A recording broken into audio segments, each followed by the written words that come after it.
Hey my friends, Sam Haymart for Test Driven TV. Today we're taking our very first drive in the 2017 Toyota Prius Prime, the new plug-in hybrid. Got a full first drive review coming right up.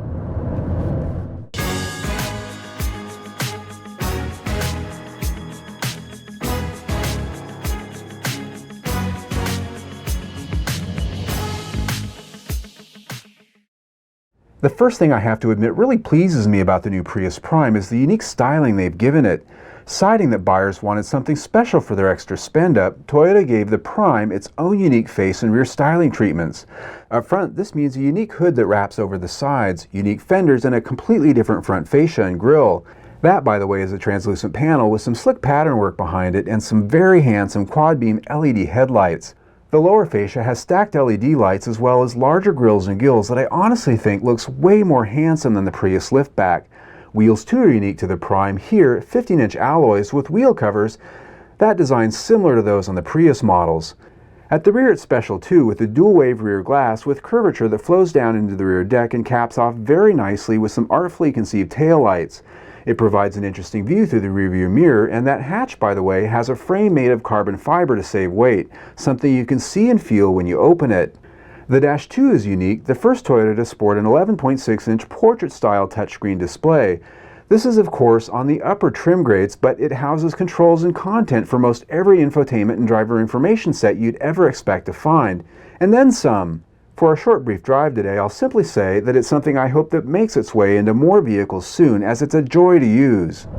Alright, so the big question a lot of you have is, what does the new Prius Prime give you? Well, obviously it's a plug-in hybrid, so you can plug that battery in, much larger battery in the back, and it gives you an EV-only mode that's longer than you might get with a hybrid, and it's much more powerful, and you can go a lot faster. So what are those specs? Well, 25 miles on EV-only mode when you have a full charge, and you can go at speeds at up to 84 miles an hour on electric-only power, and the engine will not come on until you get over 84 miles an hour, no matter how hard you mash the power pedal. A little bit different from the old one.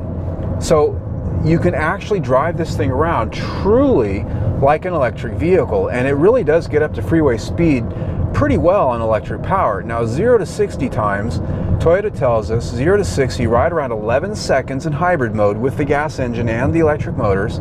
On electric only power, I was with Alex from Alex on Autos a little bit earlier today, and we timed it from 0 to 60 electric only power right around 15 seconds, so a little bit slower than if you're also using the gas engine. Now there are a couple differences mechanically. Even though this uses the same powertrain as a standard Toyota Prius hybrid, this has a dual motor electric drive mode when you're in EV only, and what that does is it uses both motor generators to power the front wheels instead of just one. So that gives you extra power to use when you're driving around. Now Toyota didn't actually quote the amount of power that it has in EV only mode, but what they did tell us it's right around 75 kilowatts. That's the two motor ratings added up. Well, if you do the math on that, that's right around 100 horsepower, but what the computer actually puts down to the ground or allows to the ground, they're a little bit, no, they're not really quite saying that number, so we're just going to estimate right around 100 horsepower when you're driving as an electric vehicle. Now when it comes to handling, this pretty much drives just like a regular Prius. Now it is about 300 pounds heavier, bigger battery in the back. I guess the upshot to that would be that the front to rear balance probably a little bit better. Now this is a 4-passenger version now. There's a console in the back. You can't put 3 across, and that goes to the weight, because with that extra battery back there, 1 extra passenger, it just wasn't going to work with their math and how they engineer these things. So they had to downgrade this to a 4-passenger vehicle with that extra battery back there, and of course that means you don't get a spare tire. But at the end of the day, what you have here is a vehicle that's very competitive now with the Chevrolet Volt. Not that it wasn't before, but it's very close to being neck and neck. Although price-wise, it's going to come in just a little bit less, right around $3,000 to $4,000 less on balance. The pricing, when this goes on sale in November, going to start at $27,100 for the base grade, and then it goes up to right around $33,000, which is a huge, huge discount from what this used to cost. And when you consider all the improvements that have gone in to this generation of Prius, the handling, I'm out here on a windy mountain road, It's pretty amazing. The Toyota is sending us down windy mountain roads to test drive a Prius, and it feels very much at home here, unlike the old Prius, which was like driving around a big lead brick. This car is actually fun to throw into a curve. It really is.